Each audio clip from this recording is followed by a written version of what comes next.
Out করা হয়েছিল।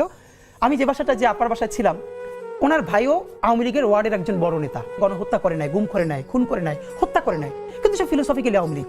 আমি তো তাকেও বলি যে তার সাথে কোনো অন্যায় করা যাবে না, তার সাথে ইনসাফ করতে হবে। না, আওয়ামী লীগের অনেকে আছে জুলাই পক্ষে ছিল, হ্যাঁ একদম স্বীকৃত আওয়ামী লীগ। আমি আপনাকে বলি, আমি যে আমার শেষের 10 দিন তো আমার বাসায় থাকতে পারি নাই, এবং আমার ওয়াইফ তখন বাসায় একা। আমার বাড়ির লোক, আমার শ্বশুর বাড়ির কেউ জানে না যে আমি বাসায় নাই, আমার ওয়াইফ প্রেগনেন্ট। কিন্তু তখন আমি রাতে বাসায় থাকি না, কারণ সারা রাত জেগে জেগে ল্যান্ডফোনে যখন নেট ব্ল্যাক আউট করা হয়েছিল। আমি যে বাসাটা যে আপার বাসায় ছিলাম, ওনার ভাইও আওয়ামী লীগের ওয়ার্ডের একজন বড় নেতা, এবং ওই বাসাতে এই জন্য আমি এই আপার বাসায় থাকতে পেরেছিলাম যেন, এবং ওনার ভাই জানতো, কিন্তু ওনাকে বারবার ডেকে বলেছে এটা কিন্তু খুব রিস্কি হচ্ছে।